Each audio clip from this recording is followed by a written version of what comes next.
Airport intelligent വിഭാഗത്തിൽ ജോലി ചെയ്യുന്ന മേഘ എന്ന പെൺകുട്ടിയുടെ മരണ വാർത്ത എല്ലാവരും അറിഞ്ഞു കാണുമല്ലോ. ഈ പെൺകുട്ടിയെ കുറിച്ച് പറയുകയാണെങ്കിൽ വളരെ മിടുക്കിയായ കുട്ടി, 25 വയസ്സേ ഉള്ളൂ.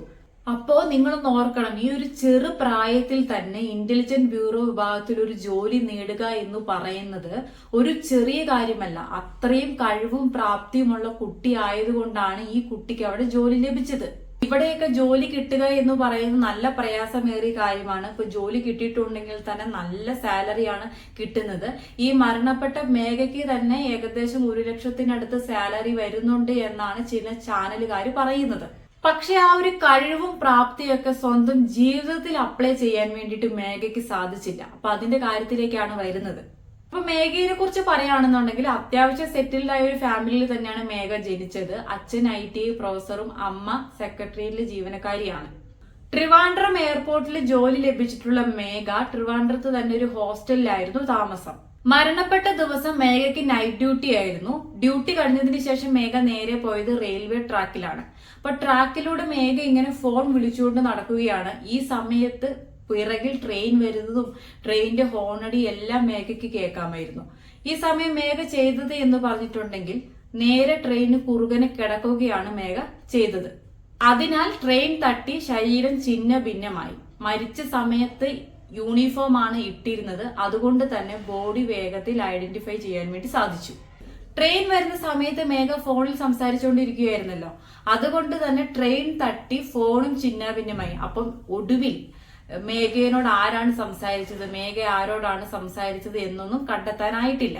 പക്ഷെ പോലീസ് ഇത് സൈബർ സെല്ലിന് കൈമാറിയിട്ടുണ്ട്. അവിടുന്ന് കൂടുതൽ വിവരങ്ങൾ കണ്ടെത്താനാകും.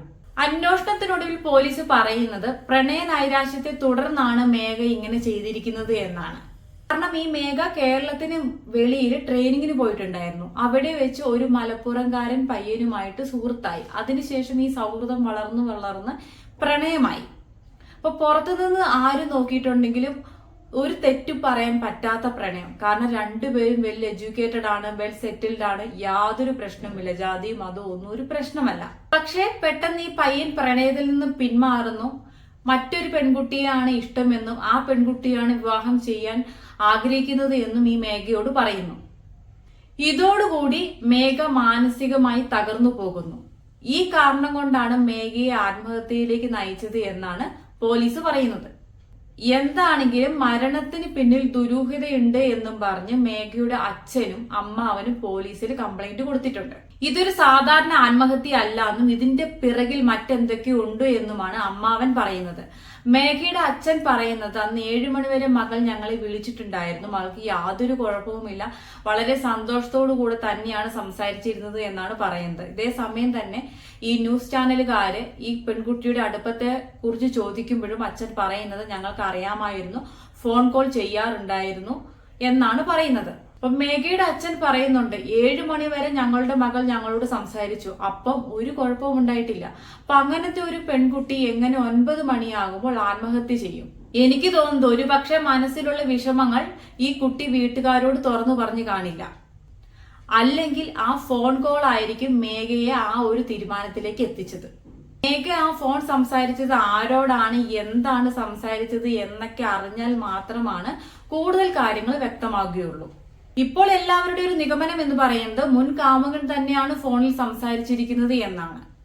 ഇപ്പോൾ ഇത്ര ഡീറ്റെയിൽസ് ആണ് അറിയാൻ സാധിച്ചിട്ടുള്ളൂ. ഇതിനെക്കുറിച്ച് കൂടുതൽ അറിയാൻ ഇനിയും കാത്തിരിക്കേണ്ടി വരും. ഇത്രയ്ക്കും ടാലന്റഡ് ആയിട്ടുള്ള, ഇത്രയും കഴിവുള്ള ഈ കുട്ടിയൊക്കെ ഇങ്ങനൊരു ഡിസിഷൻ എടുക്കുക എന്ന് പറയുന്നത് ഒട്ടും അംഗീകരിക്കാനാവുന്നില്ല. നല്ല അറിവും വിവേകവും ചിന്താശേഷിയും എല്ലാം ഉള്ള കുട്ടിയാണ്.